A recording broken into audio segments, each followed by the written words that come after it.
મારા બાળકો માની અને ગામડે ગામડે મેં જીવે અને મારા માની કર્યા છે, પણ આ મારી ભૂલ છે અને ભૂલ છે. મારાથી એવું બોલાઈ ગયું કોઈ ઠાકોર, એ મારી ખરેખર ભૂલ છે. મારો સમાજનો હૃદય દુખાવાનો કોઈ ઈરાદો નહોતો. અને એટલો તો વિચાર કરો કે જે સમાચારે મોટો થયો હોય, જે સમાચારે જીવતો હોય, એના વિશે હું કોઈ દી અપમાન કરું? મારા હૃદયમાં કોઈ આપણા સમાજ માટે કોઈ એટલે કોઈ એવો ભાવ નથી કે હું આપણા સમાજને ક્યારે નીચો કહું કે હલકો કહું.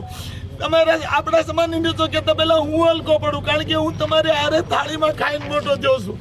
અને અહીંના બધા ઝીંઝુડાના, સાવરકુંડલાના બધા ઓળખે છે મને કે 12 વર્ષથી હું ગામડે ગામડે કથા કરી મારા બાળકોને મૂકી અને એક વિદ્યાલય ચલાવું છું. 457 કથામાં મારી કોઈ દી ભૂલ નથી, પણ મારું કોઈ પાપ હશે ગયા જન્મનું, કે કોઈ મારી એવી હશે મારી કરણી કે જેને કારણે મારથી બોલાઈ ગયું.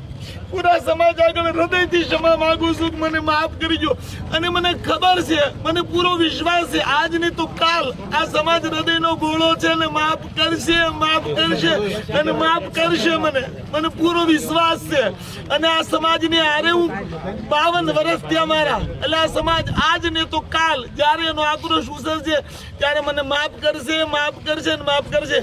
અમારો ભરોસો છે, મને પૂરો ભરોસો છે. મારા કોઈ ઠાકોર સમાજ માટે જેને હારે મોટો થયો હોય, આટલું મેં 20 વર્ષથી સેવા કરી હોય, મારે એક ભૂલ થઈ તો મારો સમાજ મને માફ ન કરે, અને તમે માફ નહીં કરો તો કોણ કરશે? કાલ મારું વિદ્યાલય બંધ થઈ જાય, મારા સમાજના 58 થી 60 બાળકો ભણે છે, એ બધા ક્યાં જશે? 108 બાળકો ભણે છે. તમને બધાને ખબર છે કે હું ગુનેગાર છું, મારે ગુનાની સજા એને શું કામ આપવી જોઈએ? એટલે હું સમાજ આગળ વ્યાસપીઠેથી નહીં, જ્યાંથી માફી માંગવા તૈયાર છું. પૂરા સમાજ આગળ માફી માંગવા તૈયાર છું. મારી ભૂલ થઈ છે. આ વિષયમાં મારાથી બોલાઈ ગયું છે, પણ માણસથી ભૂલ થાય. હું સાધુના દીકરા તરીકે તમને મારો સમાજ માનીને, મારો પરિવાર માનીને માફી માંગુ છું. સંતો મંતો અને તમામ એવા સમાજને જે સુધારતા હોય ને, એ બધાના અમે